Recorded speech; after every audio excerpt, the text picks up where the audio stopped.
नमस्कार दोस्तों, अपने थोड़ा सा एक बचा था समास, अव्यय भाव। समास से पहले आपको अव्यय भाव समास से पहले उपसर्ग आने जरूरी है, तो थोड़ा सा उपसर्ग पढ़ लेते हैं, उसके बाद देखते हैं। देखो, उपसर्ग में अगर आपको संधि आती है तो उपसर्ग आते हैं, वरना आपको उपसर्ग नहीं आते।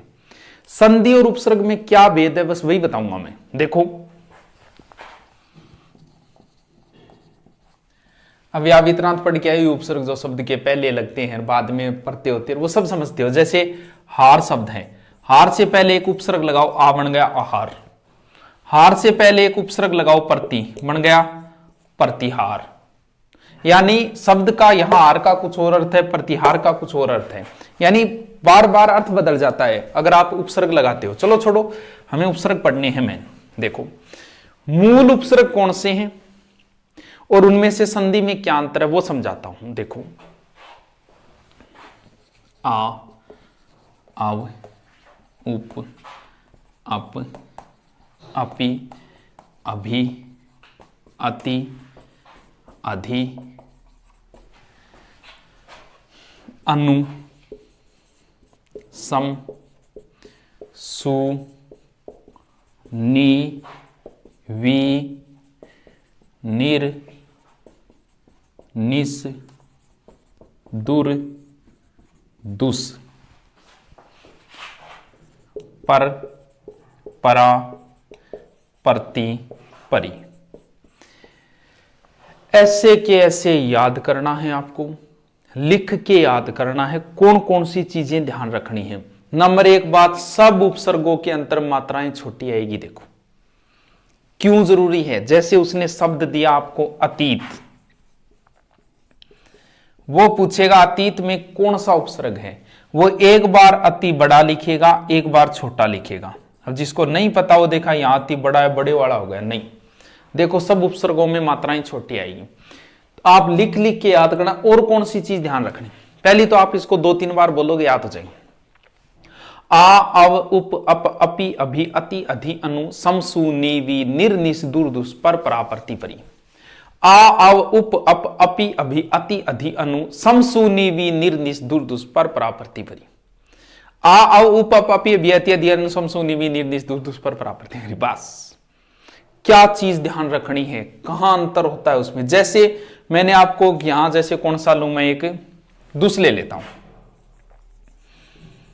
लिख के याद करना क्यों जरूरी है, आप ध्यान रखो कि दुस उपसर्ग होता है सह में, ये सह होता है दुस में, क्योंकि वो आपको एक शब्द देगा दुशासन। वो पूछेगा दुशासन में कौन सा उपसर्ग है। देखो ऑप्शन, नंबर पहला ऑप्शन बनाएगा दु, दूसरा ऑप्शन बनाएगा दुहु विसर्ग लगा के, तीसरा ऑप्शन बनाएगा दु और यही सह लिख देगा जो यहां लिखा हुआ है, चौथा ऑप्शन बनाएगा दुस। अब आपको पता है कि दुस ये होता है।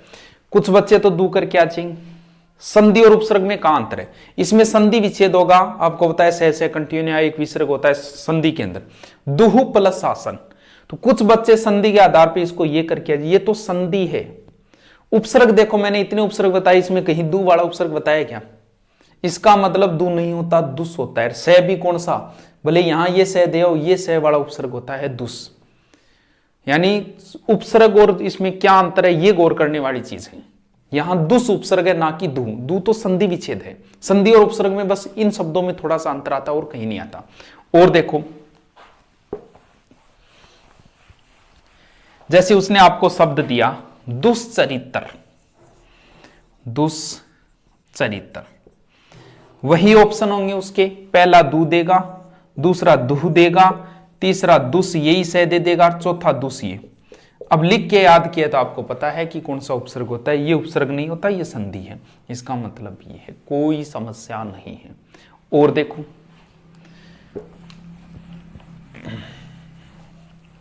जैसे उसने शब्द दिया निःशुल्क दे दिया, निःशुल्क,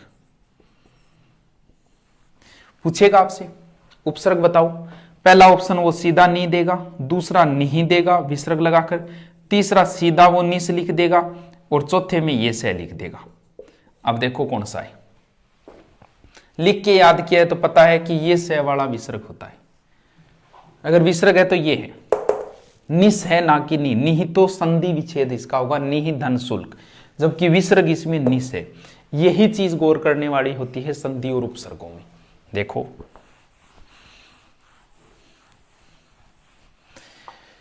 एक बार आपने रट लिया, अब एक एक दो दो इसको देखते हैं किस तरीके से, क्या पूछने का क्या तरीका होता है। हमेशा ध्यान रखना, जब भी आपसे उपसर्ग पूछे तो आप मूल शब्द देखो, मूल शब्द निकाल के ही ध्यान करो कि उपसर्ग है कि नहीं।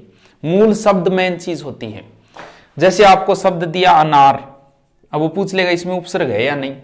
अब बच्चे क्या करते हैं, सोचते हैं एर नार, नार कोई अर्थ नहीं निकला, ये एक शब्द ही है, उपसर्ग नहीं है इसमें। मूल शब्द भी कुछ ना कुछ बचना चाहिए। जैसे पिछली बार ऐसा ही में आया, वो पिछली बार आया था अप्रत्याशित,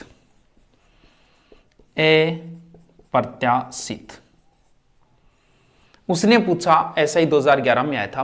अप्रत्याशित में मूल शब्द क्या है, 90% बच्चों का गलत हुआ था। चलो इसमें निकालते हैं हम, मूल शब्द निकालते, कई बार शब्द पूछ लेता है वो। पहले निकला ए, पीछे बचा प्रत्याशित, निकाल दिया। प्रत्याशित तो फिर एक उपसर्ग है, वही निकाल दो। अब देखो मूल शब्द निकालना क्यों जरूरी है, वो पूछेगा प्रत्याशित में कौन सा, बच्चे ये प्रे बाहर निकाल लेते हैं, बोल जी प्रे उपसर्ग है, क्यों उपसर्ग तो है प्रे। लेकिन आप पीछे मूल शब्द ध्यान करो कि मूल शब्द सही बच रहा है कि नहीं। त्यासित शब्द बचा, त्यासित तो कोई शब्द नहीं, और भी आएंगे उदाहरण ऐसे बताऊंगा। मूल शब्द हमेशा ध्यान करो, कोई ना कोई शब्द के उपसर्ग जुड़ेगा। यानी यहां उपसर्ग है प्रति, पीछे शब्द बचा आसित। लगभग 90% बच्चे इसमें करके आए थे मूल शब्द आसित है, लेकिन यहां आसित मूल शब्द नहीं, इसमें एक प्रत्यय और जुड़ा, वो बाहर निकालोगे तभी मूल शब्द मिलेगा आपको। यहां मूल शब्द है आशा, आशा प्लस इत हो गया आसित। मूल शब्द आशा है ना कि आसित। ये बहुत अच्छा क्वेश्चन था, ऐसा ही 2011 का। चलो मिटाते हैं। अब देखो हम नॉर्मल एक एक दो दो उदाहरण देता हूं, आप निकालोगे, निकालते जाओगे, आराम से सोल्व हो जाएंगे। भी मैं कोई आपको पूर्ण रूप से नहीं बता रहा, ट्रिक बता रहा हूं। भी ट्रिक है ये, आराम से आपके समझ में आएंगे। अब आप किताब पढ़ोगे समझ में आ जाएंगे भी अंतर क्या है वो बताए, ये बस रटनी है आपको। आ उपसर्ग में कोई समस्या नहीं, सीधा सीधा शब्द बाहर आएगा।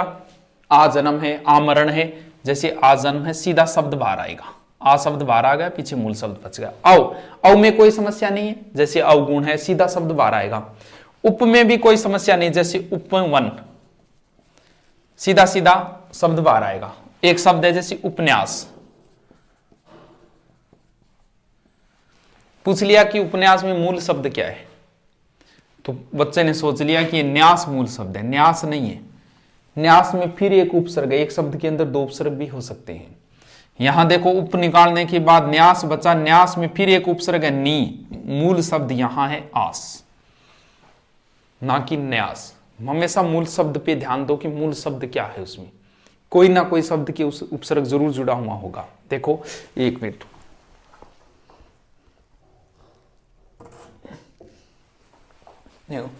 इसके सॉरी एक मिनट।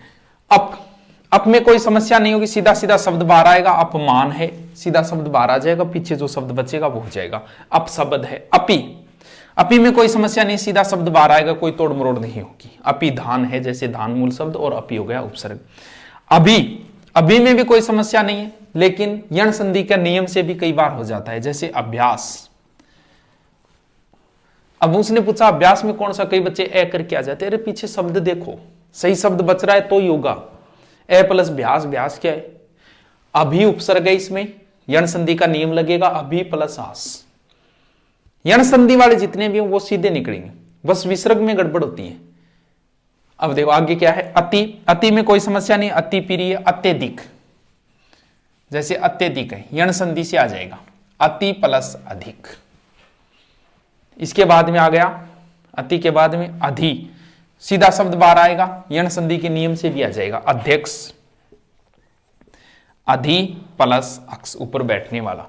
कई बार ऐसे भी हो जाता है कि वो जैसे पूछ लेता है अधि उपसर्ग का क्या अर्थ है, तो आप उसको वाक्य में प्रयोग करके देखो, अध्यक्ष, कि वैसे तो पता नहीं होता, सबका याद नहीं रहता कि अव का क्या अर्थ है, उप का क्या अर्थ है, तो उसका प्रयोग करो। जैसे उप का पूछा तो आप प्रयोग करो कहीं, जैसे उप सरपंच, यानी सरपंच के नजदीक वाला, इसका मतलब नजदीक के लिए उप आता है।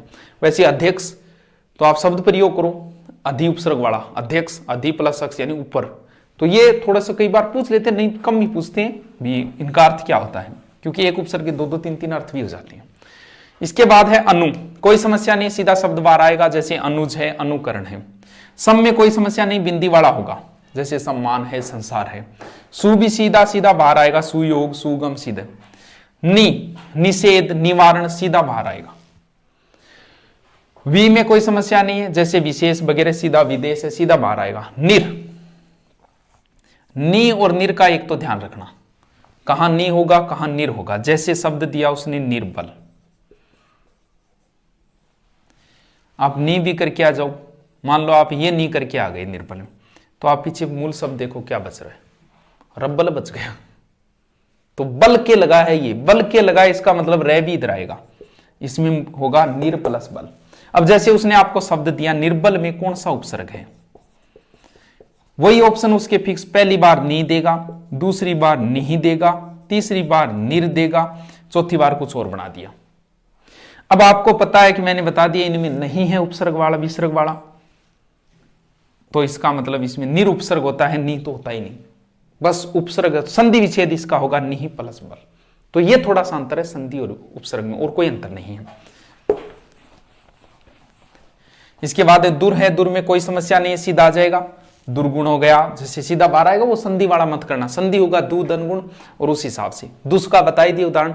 प्र में कोई समस्या नहीं, प्रहार सीधा बाहर आएगा।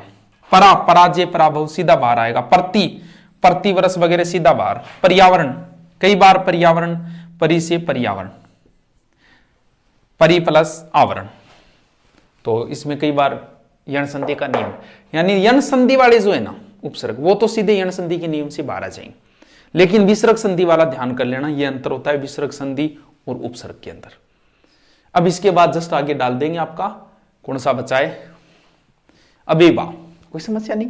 थोड़ा सा एक बार आप किताब से अभ्यास करना, मैंने थोड़ा सा ट्रिक बताया कि भी आपकी थोड़ा सा कर सको इस हिसाब से भी। पूरा डिटेल तो उपसर्ग भी 4-5 दिन लगते हैं पूरा डिटेल, लेकिन इतने से कर सकते हो अगर आपने पढ़ा है। ठीक है दोस्तों, कमेंट करके बता दें कितना समझ में आया। धन्यवाद।